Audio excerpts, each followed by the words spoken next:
बोल एकादशी मैया की जय। बोल विष्णु भगवान की जय। पहले वीडियो में मैंने जब एकादशी का बताया तो युधिष्ठिर जो हैं वो कृष्ण भगवान से पूछते हैं कि भगवान आपने इतना महात्म बता दिया मेरे को एकादशी का कि ये जो संक्रांति के दिन स्नान करने, तीर्थ में जाकर स्नान करने का फल 4 लाख गुना होता है और उससे ज़्यादा स्नान सूर्य चंद्र ग्रहण के समय स्नान करने से होता है और उससे वही पुण्य एकादशी से मिलता है। अश्व यज्ञ करने से 100 गुना और 1 लाख तपस्वियों को भोजन कराने से 60 वर्ष तक जो भोजन कराए 1 लाख तपस्वियों को उसके फल भोजन कराने से 10 गुना ज़्यादा एकादशी के व्रत से मिलता है। और 10 ब्राह्मणों को अथवा 100 ब्रह्मचारियों को जो भोजन कराने से फल मिलता है उससे 1000 गुना ज़्यादा एकादशी से मिलता है। भूमि दान करने से जो फल होता है उससे 1000 गुना फल कन्यादान से मिलता है। उस कन्यादान से 10 गुना ज़्यादा विद्यादान देने वाला जो किसी को विद्या फ्री में पढ़ाता है, विद्या का दान करता है, उसको मिलता है। और फिर आपने कहा है कि इतना किसी भूखे को भोजन करा दें, वो उसको और भी 10 गुना ज़्यादा मिलता है। किसी और इस अन्न दान के समान, क्योंकि उसका पेट भरता है, कैसे किसी भूखे को अन्न खिला दें तो वो इन सारे जो ऊपर बताए हैं फल उनसे भी ज़्यादा है और इनसे भी ज़्यादा एकादशी का व्रत करने से होता है। सो युधिष्ठिर कहते हैं भगवान आपने इतना हमारे को बता दिया कि जो निर्जल रखता है उसका देवता भी बखान नहीं कर सकते, उनका मैं भी बखान नहीं कर सकता, तो ये एकादशी उत्पन्न कैसे हुई? आज उत्पन्ना एकादशी जो नाम है ये युधिष्ठिर के प्रश्न से भगवान ने बताया कि कैसे उत्पन्न हुई एकादशी। एकादशी कोई छोटी मोटी चीज नहीं है, भगवान के तन से निकली हुई जो एकादशी है, मुख से निकली गीता है, चरणों से निकली गंगा है। एकादशी बहुत महान है। और कहते युधिष्ठिर कहने लगे भगवान आपने जो इतना मेरे को बहुत बड़ा बताया, इतना इसका महत्व, इतना इसको बने कैसे ये? तो भगवान बताते हैं सुन युधिष्ठिर, ये सतयुग में मुरु नामक का एक राक्षस था। वो बहुत अत्याचार करता था, बहुत तंग करता था। एक बार उसने क्या किया, देवताओं पर चढ़ाई की, देवताओं से संग्राम किया और वहां पर से देवताओं को भी निकाल दिया। देवते बेचारे आकर इस मात लोक पर रहने लगे और दुखी रहने लगे। अब वो इतना बलवान था, इतना भयानक था कि उसका जो प्रचंड तेज था वो इंद्र देवता नहीं सह सके। इंद्र, आदित्य, वसु, वायु, अग्नि सब देवताओं को पराजित करके भगा दिया। तब इंद्र सहित सब देवता भयभीत हुए। अब जब भयभीत हुए, कोई भी आदमी, हम भी अगर होते हैं तो कहते हैं ना, उससे पूछते हैं इसका हल। तो सभी देवताओं ने आपस में सोचा कि अब किसके पास जाएं। सब कहते भगवान शंकर कैलाशपति के पास जाते हैं, वो हमारी समस्या का हल करेंगे। सब गए कैलाश पे। भगवान शंकर अपने समाधि में बैठे हैं, जाकर प्रणाम किया कि हे कैलाशपति, हे शिव शंकर, हे औगड़दानी, सबकी रक्षा करने वाले, सबके प्रश्नों का उत्तर देने वाले, हमारा प्रश्न हल करो, हमारी मुसीबत हल करो। तो शंकर भगवान ने आंख खोलकर देखा तो पूछा कि आप डरे हुए क्यों हो? आप इस तरह मुरझाए हुए क्यों हो? डरे हुए क्यों क्यों भयभीत हो? और मृत्यु लोक में आचरण कर रहे हो, क्या बात है? तब शिव जी कहने लगे कि मैं आपका दुख दूर नहीं कर सकते, क्योंकि जो संकट विष्णु भगवान दूर नहीं कर सकते थे वो शंकर जी करते थे, जो शंकर जी नहीं कर सकते थे वो विष्णु भगवान करते थे। दोनों एक दूसरे का साथ देते थे, उनकी लीला वो पूर्ण करते थे, उनकी लीला वो पूर्ण करते थे। तो भगवान शंकर ने कहा हे देवताओं, आप त्रिलोकी नाथ के पास जाओ, जो तीनों लोक के स्वामी हैं, दुखों का नाश करने वाले हैं, भक्तों को तो दुखी देख नहीं सकते। भगवान विष्णु की शरण में जाओ और भगवान विष्णु तुम्हारे दुखों को दूर करेंगे। शंकर भगवान के ऐसे वचन सुनकर सभी देवता क्षीर सागर में, जहाँ पर अब हम बैठे हुए हैं, उसी क्षीर सागर में आए जहाँ पर विष्णु भगवान शेष शैया पर विश्राम कर रहे थे और माता लक्ष्मी उनके चरण चाप रही थी। तो आकर स्तुति करने लगे। भगवान तो निंद्रा आंख बंद करके लेटे रहते हैं और देवताओं ने अब कैसे जगाएं? तो देवताओं ने क्या किया, अब भी हम कहते हैं ना, किसी को जगाना हो तो कुछ गुनगुनाने लग जाओ, कोई बच्चे को जगाना है तो लोरी थोड़ा सुनाने लग जाओ तो वो जाग जाएगा। ऐसे देवताओं ने भगवान को जगाने के लिए हाथ जोड़कर स्तुति की। क्या स्तुति की?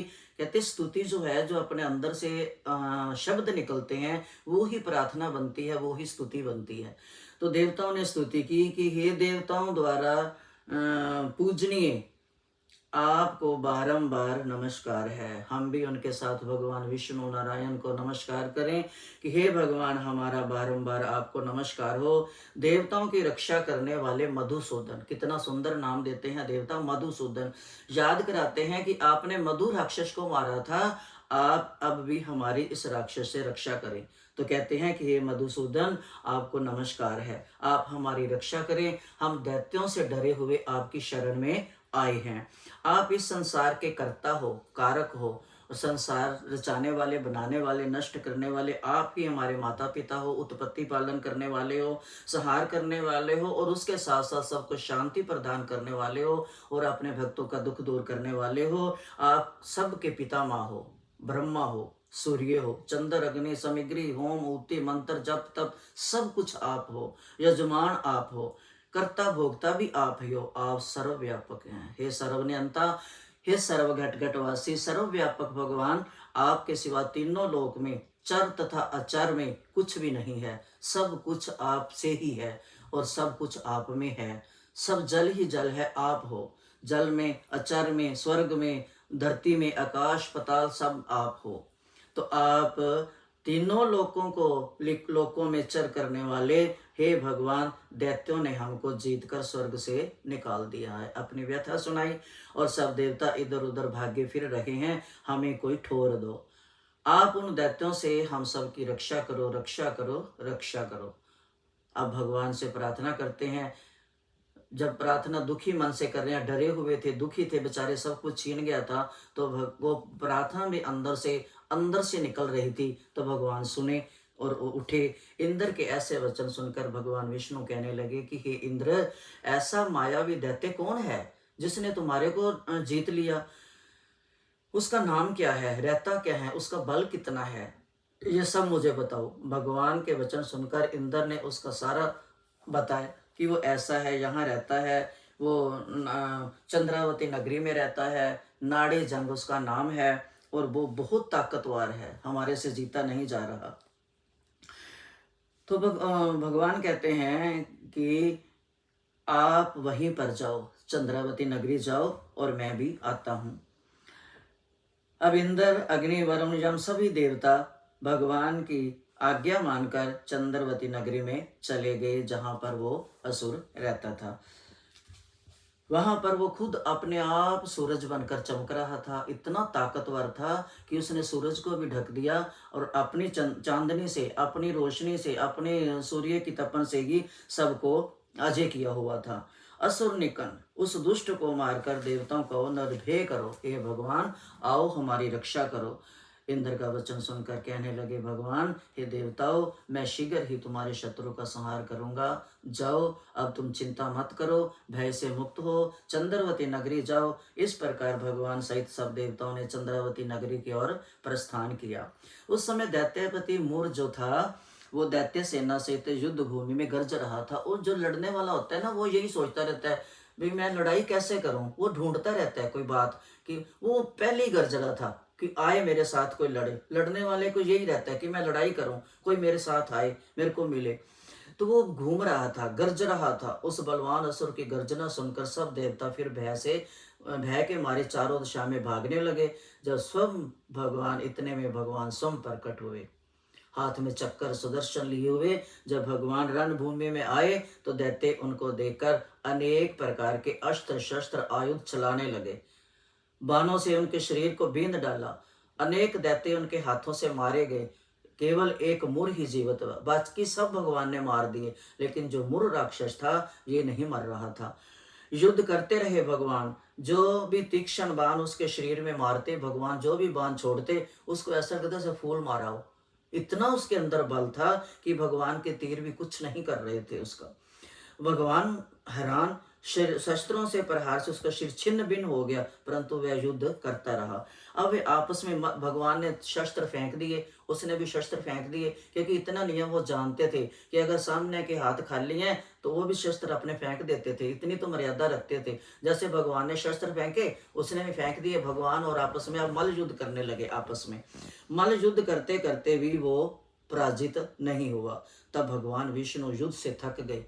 कुछ तो उनकी लीला थी, थक कर वो बद्रिका आश्रम को चले गए। वहां पर एक हेमावती नाम की सुंदर गुफा है, वो आज भी है, जहां पर साधु संत बैठकर तपस्या करते हैं। आज भी उसमें ऐसे ऐसे संत बैठे हुए हैं जो बर्फ से ढके हुए हैं, सिर्फ उनकी आंखें आंखें दिखती हैं और नासिका, पता नहीं वो क्या खाते हैं क्या पीते हैं। ऐसे उस गुफा में अभी भी जाकर तप करते हैं। वो गुफा के अंदर प्रवेश कर गए। ये गुफा 12 योजन लंबी थी, उसका एक ही द्वार था। विष्णु भगवान जाकर सो गए। वह दैत्य उनको सोया हुआ देखकर जैसे ही मारने लगा, वैसे ही उनके शरीर से एक प्रभावशाली अत्यंत सुंदर कन्या हाथ में शस्त्र अस्त्र लिए हुए पैदा हुई और दैत्य के सामने आकर युद्ध करने लगी। दैत्य उस बलवान सुंदर कन्या को देखकर, शस्त्रों से सजी हुई देखकर एक दूसरे को देखने लगे और सोचने लगे ये आई कहाँ से, ये कहाँ से आ गई। वो सोच ही रहे हैं, इतने में उसने कन्या ने उनको युद्ध में हराना शुरू कर दिया। इतना भयानक युद्ध कर रही थी, इतना भयानक युद्ध कर रही थी कि वो भी आपस में, मुरु जो था वो आपस में अपने मन में सोचने लगा कि इसके पास अस्त्र शस्त्र कहाँ से आ रहे हैं और ये आई कहाँ से। उसके शस्त्रों को टुकड़े कर कर फेंकने लगा। लेकिन देवी भी माँ देवी थी, कृष्ण भगवान की शक्ति थी, विष्णु की शक्ति थी, उसने भी उसको धक्का मारकर मूर्छित कर दिया। परंतु देवी ने उसको इतनी जोर से धक्का मारा, माँ ने, शक्ति स्वरूपा, इसीलिए तो कहते हैं अगर हम माँ की पूजा नहीं करेंगे तो शक्ति नहीं आती, शक्ति स्वरूपा है। तो शक्ति से ऐसा धक्का मारा कि वो मूर्छा होकर गिर गया और उसका सिर जो था वो काट डाला। इस प्रकार दैत्य को पृथ्वी पर गिरकर मृत्यु को प्राप्त हुआ और जो बाकी बचे थे उसके साथी आए थे साथ, वो डरकर भागे, क्योंकि उसकी सत्ता से ही तो सब लड़ते थे। उनको पता था कि हमारे सिर के ऊपर एक बलवान राक्षस है। जब वो मरा तो सब भाग गए। जब भाग गए तो भगवान विष्णु की निद्रा टूटी, उनकी लीला भी पूर्ण हुई। तो उन्होंने देखा मूर दैत्य के कटे सिर को और दोनों हाथ जोड़कर खड़ी हुई उस कन्या को देखा। तो भगवान ने पूछा कि तुम कौन हो, जबकि पता था उनको सारा, लेकिन दुनिया को सुनाने के लिए उसके मुख से निकलवाया। कहा, भगवान ने उस कन्या को कहा कि हे देवी, जिस दैत्य से इंद्र आदि सब देवता भयभीत होकर स्वर्ग से भाग गए, उसको किसने मारा है। वह कन्या कहने लगी, भगवान, जब आप निंद्रा में थे तो ये दैत्य आपको मारने के लिए उद्यत हुआ, तब मेरे से ये देखा नहीं गया, तब मैंने आपकी योग माया द्वारा आपके शरीर से उत्पन्न होकर इसको मार दिया। तो भगवान कहने लगे कि हे देवी, तुमने देवताओं के भय को दूर किया है, तुमने उनको भय से मुक्त किया, उनको अपना स्वर्ग दिलाया, उनको अपना राज्य दिलाया है। ये तुमने बहुत बड़ा कार्य किया है, देवताओं की सहायता करके बहुत बड़ा कार्य किया है। अब मांग, क्या इच्छा है, वर मांग। तो वो लड़की बोली कि, वो देवी बोली, भगवान, यदि आप मुझको वरदान देना चाहते हो तो ये दो कि मेरे को कोई हत्यारन ना कहे, पापन ना कहे, मेरे को कोई अच्छा नाम से पुकारे। तो भगवान कहते हैं, जिसने इतना बड़ा काम किया है उसको मैं इतना अच्छा नाम दूंगा, अच्छा वरदान दूंगा। तो भगवान ने कहा, तू आज एकादशी है, एकादशी के दिन उत्पन्न हुई है, आज तेरा नाम उत्पन्ना होगा। तो आज की जो एकादशी है उसका नाम है उत्पन्ना। मार्गशीर्ष की एकादशी उत्पन्ना नाम से प्रसिद्ध है। तो उसने कहा कि जो भगवान ने उसको वरदान दिया कि आज के दिन जो तेरा व्रत करेगा उसको जो पीछे बताए हैं उन सारे नियमों का फल एकादशी के दिन मिलेगा, और जो एकादशी की रात को जागरण करेगा उसको और मुक्ति, और उसको तो मुक्ति ही हो जाएगी, उसको फल तो क्या, मुक्ति मोक्ष मिलेगा, और भगवान को अपना साकेत धाम, वैकुंठ धाम, ये सब मिलेगा। तो कहते एकादशी को भगवान ने वरदान दिया और उसको एकादशी माता प्रसन्न हुई। एकादशी माता ने कहा कि जो भी आज के दिन अगर 2 घंटे 4 घंटे आधी रात पूरी रात जो जागरण करता है और बिना भोजन के रहता है, मैं उसका कल्याण करूंगी, क्योंकि मेरे को भगवान ने कल्याणी कहा है। तो ये है एकादशी उत्पन्ना का महात्म। इसको प्यार से करो। आज के दिन ये उत्पन्न हुई थी, अगर कोई नहीं रख रहा तो आज के दिन शुरू करो। कहते हैं ना, जो पूर्णमासी के व्रत रखता है सत्यनारायण के, अगर वो किसी तरीके से उसको छूट गए हैं या कोई नहीं रखता, नए सिरे से शुरू करते हैं, तो वो जो पीछे कार्तिक की पूर्णिमा गई है उसको शुरू करो। और जो एकादशी शुरू करना चाहता है वो आज की उत्पन्ना एकादशी शुरू करो। और ये फिर उसने कहा भगवान ने कि 12, पहले भी मैंने बताया है कि एक साल में 12 महीने होते हैं और 12 महीनों में 24 एकादशियाँ आती हैं। और उसमें दो जो महीना बढ़ता है जिसमें भगवान ने उसको मारने के लिए नरसिंह भगवान का रूप धारा था और महीना भी अपना अलग बनाया था। उस महीने में जो 2 एकादशियाँ आती हैं उसके हिसाब से 26 हो जाती हैं। तो भगवान कहते हैं एकादशी माता को कि उतना बड़ा वरदान दिया कि हे एकादशी, जो एकादशी नहीं रख पाएगा, भगवान ने एकादशियों को नाम दिए उत्पन्ना, मोक्षदा, सफला, पुत्रदा, षटतिला, जया, विजया, आमलकी, पाप मोचनी, कामदा, भरूथनी, मोहनी, अपरा, निर्जला, योगिनी, देवशयनी, कामिका, पुत्रदा, अजा, वामन व परिवर्तनी, इंद्रा और पाप कुंशा, रमा, देव प्रबोधनी। जिस दिन ये भगवान ये जो लोन मास के हैं वो हैं पद्मनी और परमा। ये 26 एकादशियों के अगर कोई नाम ले लेता है तो उनको भी एकादशी के व्रत का फल मिलता है। ये हम एकादशी मैया की कथा से और भगवान की वाणी से, इनके संवाद से हम ये जान सकते हैं कि एकादशी का महात्म कितना बड़ा है। इसलिए एकादशी जरूर करनी चाहिए। ये पापों से मुक्त करती है और सब व्रतों में महान है, सब व्रतों में बड़ी है एकादशी मैया। तो इसलिए एकादशी का व्रत करें, अपने जीवन को सफल बनाएं, अपने जीवन का उद्धार करें। वैसे भी ये कहते हैं ना, ये तो साइंस भी कहती है आजकल कि एक दिन तो जरूर खाली रहना चाहिए पेट को। तो इसी बहाने एकादशी के दिन वो भी पूरा हो जाएगा आपका, जो नहीं मानते इनको, तो इसी बहाने से ये भी पूरा होएगा। एकादशी के दिन ही आप खाली रह दो, व्रत भी हो जाएगा। एक पंथ दो काज, कहते हैं ना, पीपल पूजे हरि मिले, पीपल पूजन गए भगवान भी मिल गए। आप एकादशी का व्रत करोगे, विष्णु भगवान की कृपा भी होगी और अपने जो ये मशीनरी है हमारे शरीर के पेट की, ये भी ठीक रहेगी। इसलिए आज के दिन जिसने नहीं कभी की वो भी आज के दिन एकादशी शुरू करे और एकादशी का लाभ उठाए। बोलो एकादशी मैया की जय।